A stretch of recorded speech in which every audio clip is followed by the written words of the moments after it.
बहू, ये देखो, सोफा के नीचे कचरा है, वहाँ भी झाड़ू लगा दो। वो क्या है ना सासू माँ, मैंने अपने घर में कभी झाड़ू पोछा किया ही नहीं।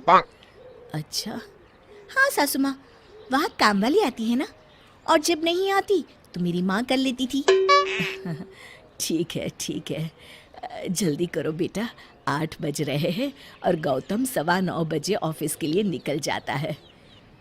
पर सासू माँ, इतनी जल्दी खाना कैसे बन पाएगा? मैं जाकर कुछ तैयारी करती हूँ, तुम भी जल्दी से काम निपटा कर आ जाना। जब विधि नहाकर रसोई घर में पहुंची, बताइए माँ जी, मैं क्या करूँ? सब्जी दाल चावल बन गया है, आटा भी मान दिया है, तो बस रोटियां सेक ले फटाफट। पर ये क्या सासू माँ, एक ही सब्जी? तो दाल तो है ना साथ में। अच्छा, देखिए बुरा न मानो तो एक बात कहूँ सासू माँ, मेरे यहाँ तो एक सब्जी में कोई खाना खा ही नहीं सकता। भैया तो सीधे थाली ही फेंक देते हैं। ये कहकर वो रोटियां बनाने लगी। हाँ ठीक है, पर जल्दी हाथ चला। माँ मैं जा रहा हूँ। अरे रुक बेटा, ये ले तेरा डिब्बा। ठीक है माँ, चलता हूँ मैं। इतना कहकर वो ऑफिस चला जाता है। दोपहर में सुमन जी विधि से कहती हैं, बहू आज किराने की लिस्ट बना लेना, गौतम कल जब ऑफिस से लौट कर आएगा तो सामान भी लेता आएगा। ठीक है सासू माँ, बताइए क्या क्या लिखना है? अब तो रसोई तुझे ही संभालना है, अपने हिसाब से लिख ले, अंदाज तो है ना तुझे? हाँ सासू माँ। और हाँ, पर्ची ध्यान से गौतम को दे जरूर देना। जी ठीक है। दूसरे दिन टिफिन के साथ विधि एक कागज भी देती है। ये लिस्ट जाते समय किराने वाले को देते जाइएगा और शाम को सामान ले आइएगा। अच्छा ठीक है। जब शाम को गौतम लौट कर आया तो बहुत गुस्से में था। माँ, क्या हुआ बेटा, बड़े गुस्से में लग रहा है। ये कैसा किराने का सामान लिखा था माँ? हर बार 5-6 हजार के अंदर आ जाता था और इस बार 15,000 है। 15,000? लिस्ट तो दिखा भला। आटा 20 किलो, दाल 5 किलो, चावल 10 किलो, काजू 1 किलो, बादाम 1 किलो, पिस्ता 1 किलो, देसी घी 5 किलो, लाइजोल 1 लीटर।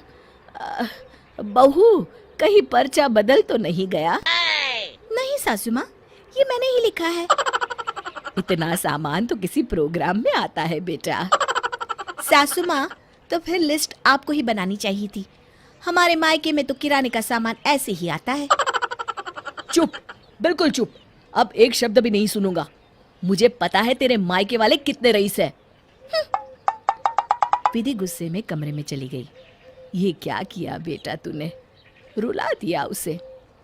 माँ, तुमने बातें नहीं सुनी उसकी? अभी उसमें बचपना है, पर तुम तो समझदार हो ना।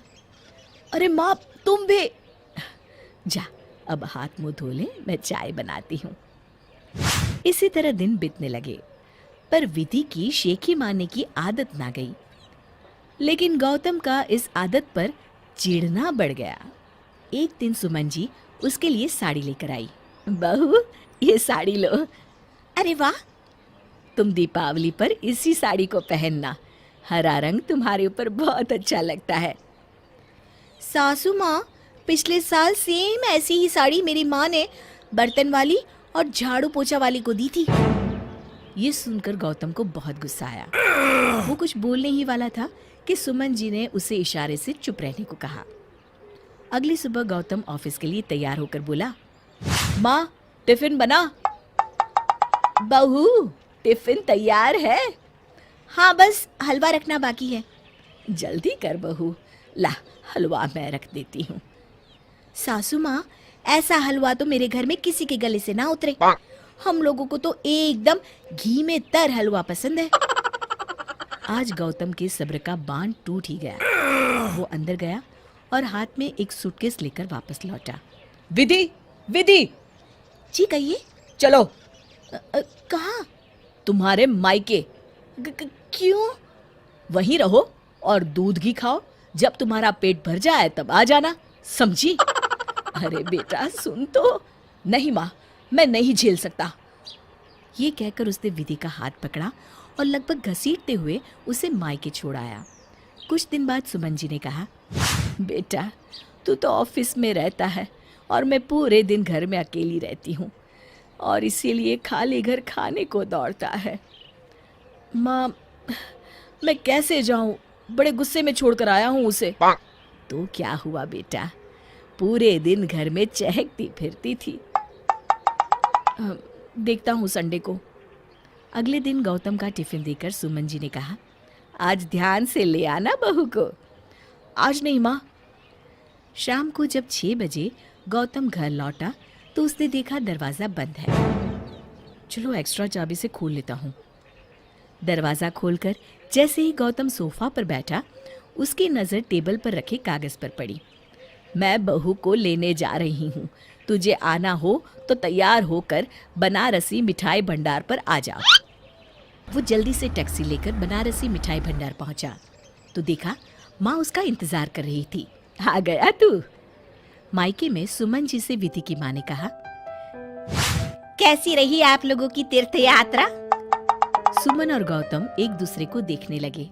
तभी विधि बोली, अरे मैंने ही माँ को बताया था कि गौतम जी आपको तीर्थ यात्रा पर लेकर गए हैं, तभी तो मुझे जल्दबाजी में यहाँ छोड़ गए थे। जी जी, बहुत अच्छी रही। फिर सुमन जी ने विधि की माँ से कहा, विधि से कहिए जल्दी निकलेंगे, नहीं तो रात हो जाएगी। जी हाँ, तैयारी तो हो चुकी है, खाना भी तैयार है, खा कर ही जाइएगा। खाना खाने के बाद सुमन जी ने कहा, खाना बहुत अच्छा था सबनन जी, मजा आ गया।